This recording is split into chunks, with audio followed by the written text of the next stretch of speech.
And Yes. recognizing too that like I'm not indestructible. Like for me, that experience taught me too, like, holy shit, I could die. I never considered that before. Like I always thought, I could always get in an accident, something could happen, but you just don't think about like, oh man, like I could die. Like maybe I need to be more careful. Yeah.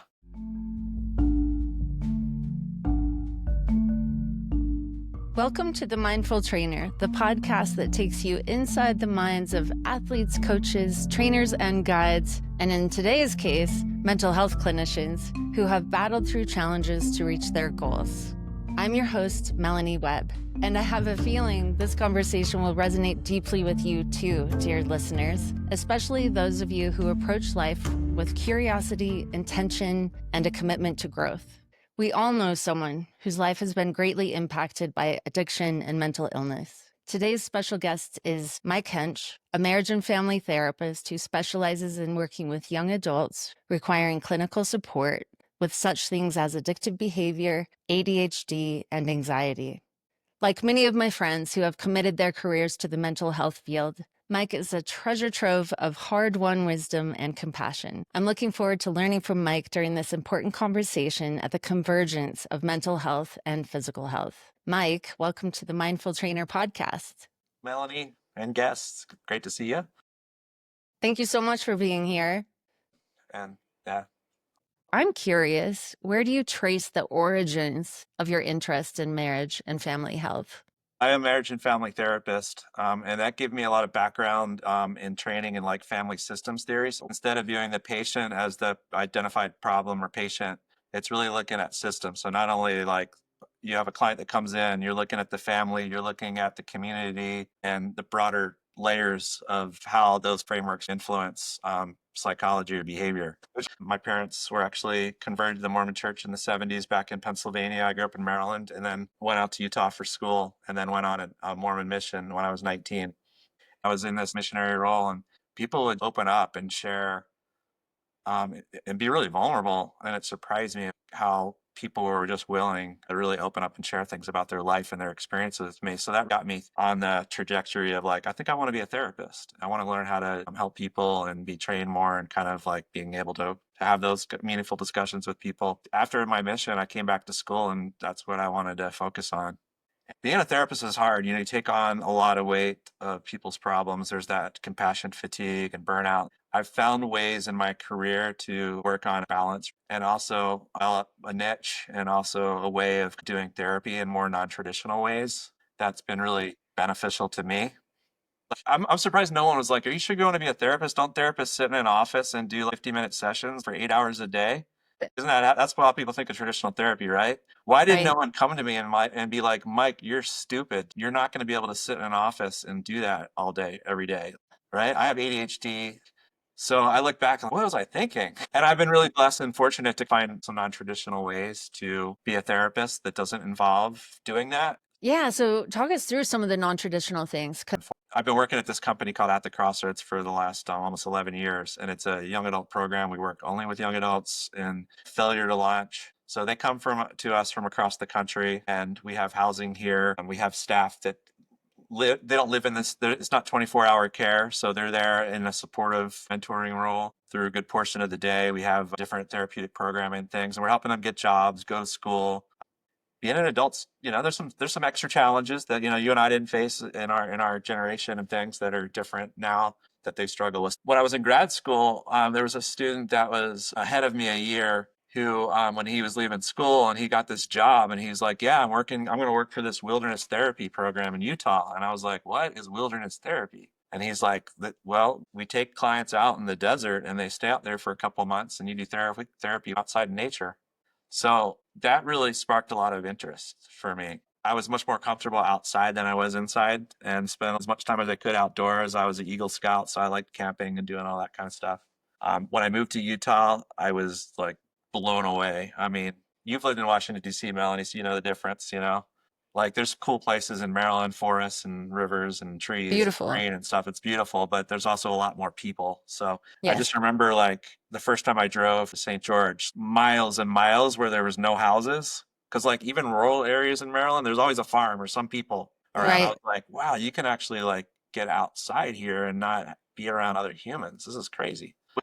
only with young I started working with young adults. That was back in 2005. What an amazing transformative experience that was for me and also for the hundreds of clients I had over the years. Yeah, tell us more about that. So, and in particular, what's the role of nature in developing mental fortitude and motivation? What was it about that setting that made it so effective from the therapeutic standpoint? That's a good question. It was hard. It's a big transition, take away the cell phones and the electronics and all the comforts and things at home. Even though our DNA, like generationally, forever, pre-industrial revolution, we're built to, learn how to survive in the natural world, right? And we're becoming more and more detached from that. So the DNA is in there, right? The ability to do that's in there. It's a big transition and physically and mentally pretty challenging because the clients we would take out there and we go out to the mountains in the desert and they would live out there full time. You're digging a latrine. You have a tarp as your shelter. So it's very, very primitive and natural. You get a backpack. We had food and water drops and things like that, but you're not coming indoors at all. And that was a 24/7, 365-day a year program. So I always felt like you get more bang for your buck in the winter than you do in the summer, where it's a little easier physically, a little more comfortable. But Mother Nature, it was like the best co-therapist. I admit there was a time in my career as a wilderness therapist where my ego is kind of up here. And looking now, I was like, man, I give way too much credit to Mother Nature and just the experiences that the clients were out there experiencing on a daily basis. That was really the teacher. We were just guiding the experience, keeping them safe. But the container and the opportunities that Mother Nature provided, like literally sitting out there in torrential rain and it's like rivers flooding through your campsite and you are completely helpless at that point, try to stay Vulnerable. dry and wait for Mother Nature to do her thing and then dry back out. It was stressful sometimes driving out there on those dirt roads though. You be trying to find your group, Yeah.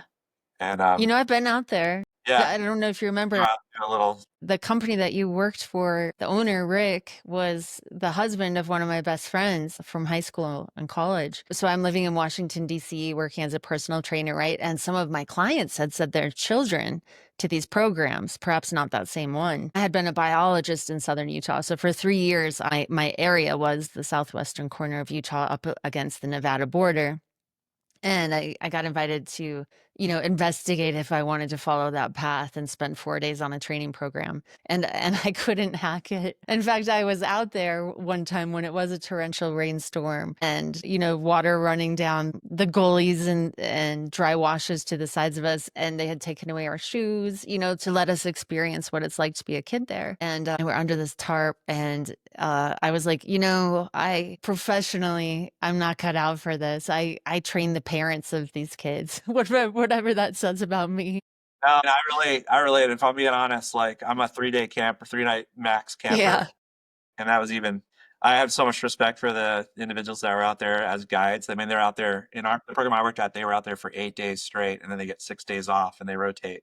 As a Okay. therapist, I get to drive my truck out, and I would often like throw my sleeping bag in the bed of my truck, so I was off the ground. I'd sleep inside my truck in the winter and turn the heat on. So We won't we won't tell anyone. I was kind of a pansy. Yeah. I But mean, I'd be out people. there for 2 days. I would just be out there for 2 days a week. So Okay, great. I'm glad you didn't have to rough it too much. no, Both of us, like you said, both big outdoors people and fans of nature. I've always felt that way as a guide myself when I was guiding people on luxury adventure travel trips and whatnot, that all I had to do was put the framework around the situation to make sure everybody was safe, kind of execute on the strategy, but that Mother Nature was going to work the magic. And I saw it happen in people's faces daily. It was almost like it was rewinding the clock a little bit, the way it would take stress away. Not that the survival situation is not stressful by any means, but these artificial parts of our lives that are so not in our DNA,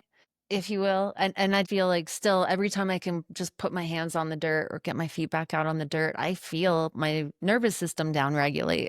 So I imagine that from a therapeutic standpoint, to be working with people whose nervous systems were being downregulated by Mother Nature made it more effective, or did it make it easier to talk about causation, like I things think that were it going did. on in Yeah, their I life? think it did. Not being in a building kind of lowers their defenses, and let the natural, let them be just out there, exposed to natural elements and relying more on those five senses. That even something simple is like, how often do you pay attention to the cycle of the moon and how dark or not dark it is, right? Because we live indoors at night. So when you're out there, like when there's no moon, you notice it. It is dark. You can't see your hand in front of your face. And when there's a full moon, you don't need a campfire. You can actually sit and talk to people. It's just crazy, those kind of things. I like metaphor, and there's just so many metaphors with nature that you can utilize and take advantage of the lessons to be learned. I remember I had one client one time. He said, hiking isn't therapeutic. It just pisses me off. We ended up making some t-shirts that said that.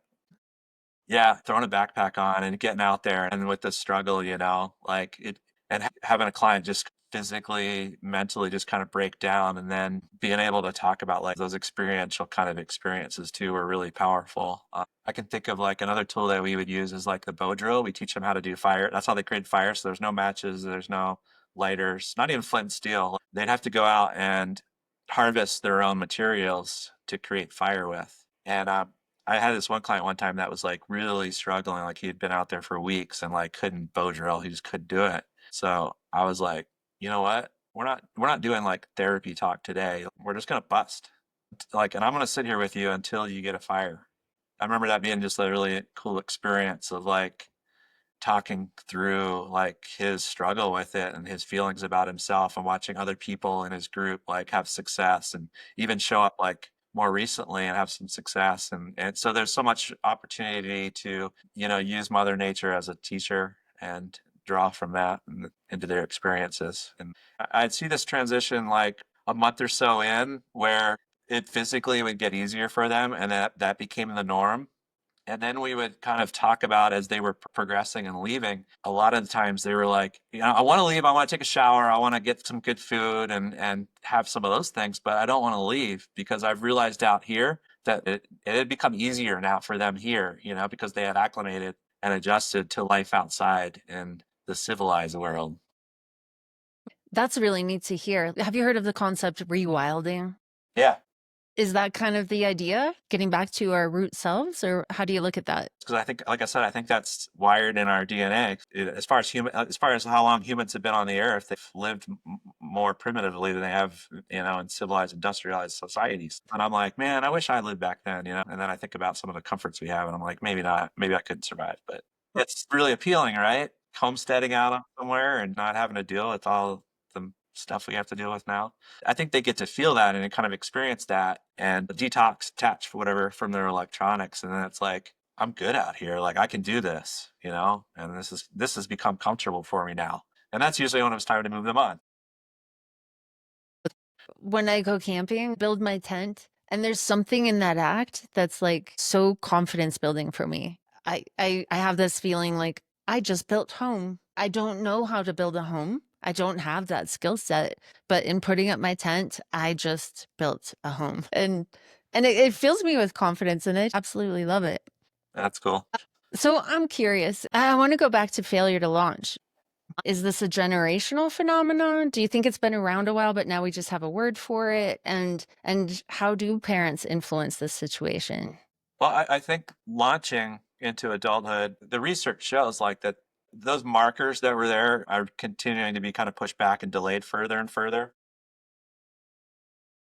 There's an author named Jeffrey Arnett who kind of coined this phrase about a decade ago called emerging adulthood. And his idea was that maybe there's this different developmental period between adolescence, young adulthood, and adulthood that we need to kind of talk about. Adolescence in itself wasn't, I think, a developmental period that was even used until after like the Depression era, maybe after World War II era, really. I think there's a lot of economic factors that have contributed to delaying things. I'm grateful there's a lot more openness about mental health issues and people willing to be more open to not only the services there, but also the need for that and their own mental health issues and problems. But the data is showing like young adults are more lonely than any other developmental period across the lifespan. There's more higher rates of depression, anxiety, suicide. What I'm seeing, like my work's just harder. I mean, it's gotten harder. Sometimes I wonder, maybe I'm just getting older. The clients we work with are harder. The parents we're working with are more difficult. Like parents are more anxious than I remember dealing with earlier on in my career, more overprotective. enabling. And then the young adults I found are more and more like they don't know how to talk, they don't know how to connect and socialize as well. And they're so connected to their devices, and our focus and attention has gotten so much poorer. And I think it does correlate to social media and smartphones. I think there's I mean, I don't think it caused it all, but I think it definitely correlates. I think that COVID really did a number on a lot of the clients that I've worked with and coming out post COVID and struggling. Having to quarantine and the separation and the distance that was Well, imposed. yeah, for some of them it was hard. It was difficult for all of us, right? Especially those of us that are active and things like that. It was hard for all of us. But I'm talking about a lot of my clients. So I deal with a lot of kids that are also on the autism spectrum and things. Some of them, like, they loved COVID because they didn't have to go to school. They didn't have to be out and deal with like the social pressures and the anxiety and connecting, and they could just retreat, and stay in their rooms in their houses. So getting them out of their bedrooms and back into society and integrating and things like that. I think we've gotten a lot of clients in our program because of COVID that maybe never would have ended up here if that hadn't happened. And I'm thinking about those people who are more comfortable in their bedrooms by themselves. Do they know they're lonely? With this loneliness epidemic that we talk about, it's almost like in many ways our modern culture is separating us from others. And so one could get the idea that that's the norm. Chatting or snap chatting with your friends and letting them know your location, or, making a TikTok from your room all the time. Also gives that those likes and the responses and things also gives that spike in dopamine in our brains, and then it becomes a Yes. rewarding systems and like an addiction. That's why in my current situation now, like I'm not working in wilderness anymore, but I probably do 30% of my therapy sessions in an office. Okay. So most of the therapy is happening experientially. So I have a young adult that is struggling to get a job. Let's talk about your anxiety going to get a job. Let me take you to your job interview. Let's talk in the car before you go in, kind of like prep. What are you going to say? What are you feeling? What's going on? So doing those kind of experiential kind of things, very practical. Sometimes it's in their bedroom. Why are you having a hard time getting out of bed today? Like that's not, you don't do that in private practice, right? You're not going to people's houses and walking into their bedrooms and doing it there No. in their room. And I still use the outdoors. I do a lot of like, let's walk and talk, let's get out and do something. I just took a client Tuesday. He's leaving in a couple weeks, and he likes being outdoors like I do. So I grabbed my puppy and we went up to this place called Spring Creek Canyon, and we ended up doing 8 miles. And I couldn't get him to stop. Like I had to be like, dude, we got to turn around and like head back. Clouds, thunderstorm, and we're in a slot canyon too. So there's a creek running through. So I'm kind of like nervous. He's like, "This is amazing," and he's blown away. Sometimes I'm hiking and he just stops and doesn't tell me, and I'm like, "All right, Mike, you need to stop and slow down and kind of do what he's doing and just watch what's going on." We saw this Mexican spotted owl that perched on this little cliff, and we were like looking up at him, and he didn't move. He was just staring at us, and that was a really cool experience. So being able to have those, still be able to have those outdoor natural experiences, I think are a really important part of the therapy that I enjoy doing. I get far more out of a kid having an experience like that for a couple hours than I do sitting in the office. And I like how you said you go to job interviews with them. You take them and say like, all right, let's do this. Let's get our hands dirty. And that makes me think of this concept, who's on your team. That's how I phrase it as a coach, as a personal trainer, right? I see myself as a team member of whoever I'm working with. So it's not you, My job is to support right? them. Yeah. It's not just you either, right? It takes an army sometimes. Yeah. I've worked with therapists throughout my adult life, and it's been so helpful in times when I have felt stuck to have someone else's perspective and an expertise and skill set on my team. I call it Team Melanie, and who's on my team. And I have my people, I have my healers who I know I need to go to work things out sometimes. And someone other than your parents. Not that our parents aren't great, right? And we still need them and appreciate the role that they play in our lives. But sometimes I think a big part of our program too is that physical separation. So the young adult being able to be physically separated from their parents, and then working with the families and the parents on how they engage with their young adult and how they don't, how they regulate their own emotional experiences when they talk to their kids, which is far easier to do when they're 2,000 miles away than they're right here in your face.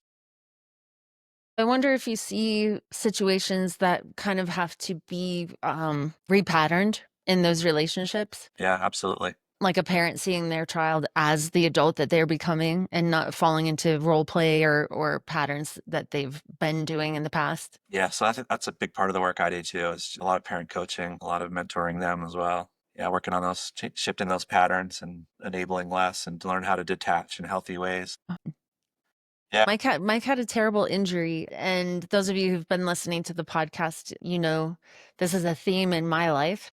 And yeah, it's the work that I do. I work with a lot of people who are overcoming injuries, and these can be minor, these can be major, but I've always found them to be real growth phases for me. And I've always found that the body will heal, and most of us will do the things that will let the body heal, but that the mental, emotional part of a healing process is often harder than the physical part. I did want to dive into that story. yeah. So this happened in June 25th, 2015. So it's almost 10-year anniversary coming up. So it gets pretty hot here in St. George. So we were out in the evening, like where it was cooling off a little bit, and we went to did some hiking, and there was lots of red rock. I got like a big playground to scramble on the rocks and enjoy and have fun, kind of being adventurous. So there was this boulder that stood up about 30, 40 feet up, and I decided to climb up it. And not being a very responsible guide. The other clients were kind of around, kind of doing their own thing. We were in this area where you could kind of just scramble around and have fun. So we were all maybe a couple hundred yards apart from each other or whatever. But I wasn't a very good role model in this situation. I got up on this thing pretty easily. It wasn't too difficult to get up. And I don't know why I didn't climb down the same way. I'm like, oh, I'm going to climb down a different way on the back side of it instead, because it looked a little more challenging. A little ways down, there was a little foothold that kind of and if any of you know sandstone's not the most reliable to put all your weight on, but I put about half my weight down on it, kind of pressed it, and it felt sturdy. And then when I shifted all my weight, unfortunately, it didn't hold, and I had nowhere to go, but Mother Nature and gravity took me down. And next thing I know, I was laying on the ground and my ankle had turned completely 90 degrees this way. And my bone was out, compound fracture in my elbow. I still to this day don't know how my elbow was out. And I got some plates and screws in there. I had a couple fractured ribs.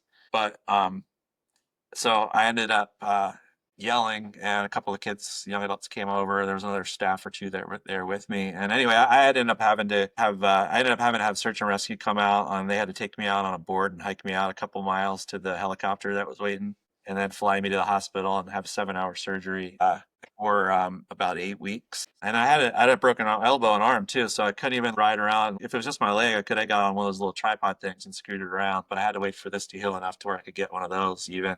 Feet is what I think the fall was, about 30 feet. You're lucky you survived. I'm sure that thought has gone through your head. For sure, yeah. In fact, my experience kind of connects back to nature too, because I know exactly where I have the GPS coordinate waypoint on my phone. It's locked in there. I mean, I had to find it anyway because I go back, and it's actually a spiritual place for me. If you know the desert, there's not a lot of vegetation. There's a lot of rock and boulders. There's this at the bottom where I fell. There's this huge boulder, and then there's this bush that I ended up landing back in. And if that bush weren't there, I would have hit my head on that boulder and probably died. That is a very spiritual space for me. I even had a client die a couple years ago, and I found myself back at that space, kind of processing some of my grief out there. I go back there sometimes and just kind of go back to reconnect with that feeling of almost dying and just be grateful to be alive. Such a powerful experience, a near-death experience. Like you said, that like the physical trauma is one thing, and then your body kind of starts healing and you feel better, but then it's the mental. Work out all the time. I'm out active, doing stuff in nature, and not being able to go anywhere. I had to move back in with my parents for a while. Luckily, my brain was still intact, so I kept working. After that, like, atrophy of one leg and learning how to I'm not going to say I had to learn how to walk again because it wasn't that traumatic. Pretty Get much, though. I've been there too. endurance back up, you know? Yeah. You do, because you can walk crooked after being immobilized for that long. You'd have to retrain gait and everything. When you are an active person and you are taken out of the game physically, it is it takes a real toll. Yeah. I've found on that question of who am I and who am I when I can't do the things that everyone else, including myself, identifies me as me. Like it takes you down to the nitty-gritty questions. But your career is so based on like you're using your body and physical, right? So if you don't have that, like, then what do you do? Oh yeah, and you know, I've encountered I can that still sit in before. a chair if I have to, and do therapy.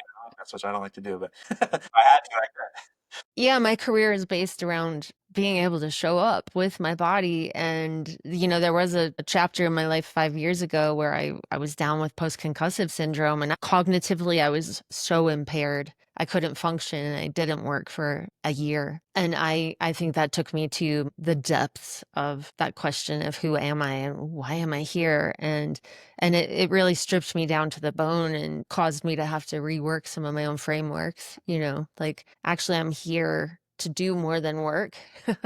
um, I get a lot of joy out of my work. It gives me a sense of purpose. An existential crisis, not to be flippant about Is that what you would call it? It certainly felt like one. It was bad. It was a dark time. And, part of my therapeutic process was my therapist would say, what's happening? And I would tell her I went for a walk outside, and I remember finding a pile of feathers outside under a pine tree. And I just followed the feathers to see where it could go. It appeared to me that a smaller bird was picked off by a bird of prey. And I remember her just saying to me, you're just following the feathers. And it became a metaphor for me of this daily journey of seeing what showed up that I could follow. That was almost like I just needed something to hold on to sometimes.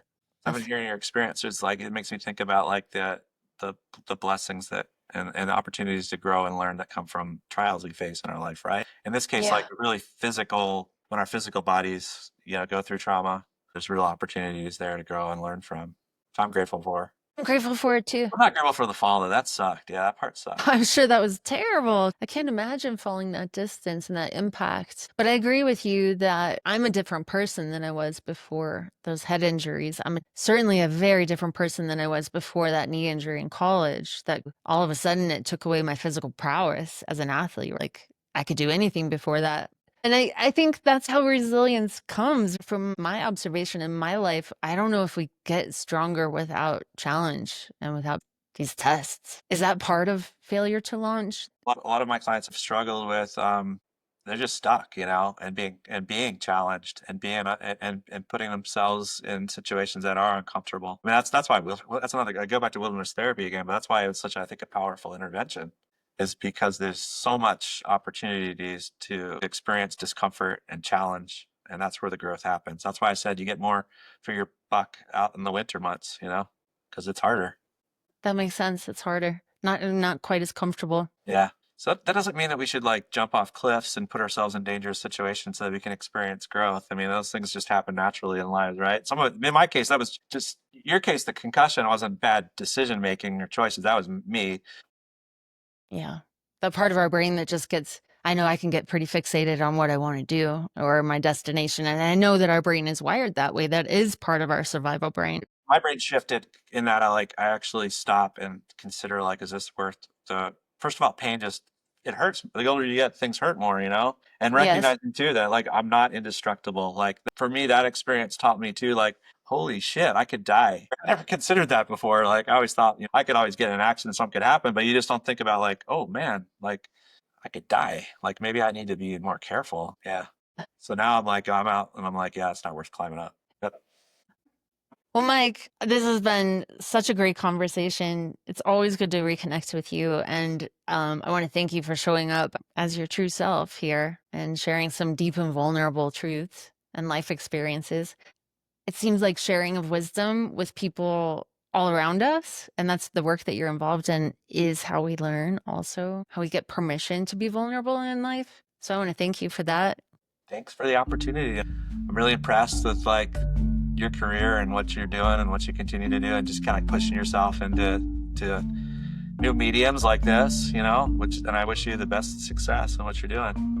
Thank you. Yeah, it keeps me at that growth edge in my career. I enjoy it a lot. And it means a lot to be able to reconnect with friends of mine doing interesting things that I think are so relevant that we need to talk about and give some airtime to. Thanks for tuning in to The Mindful Trainer. If today's episode sparked new insights or gave you a fresh perspective, I'd love for you to subscribe, leave a quick review, or share this episode with someone who'd appreciate it. Until next time, be kind to yourself and keep searching for the sanctuaries that make it safe to share your own stories of resilience. It's how we all grow.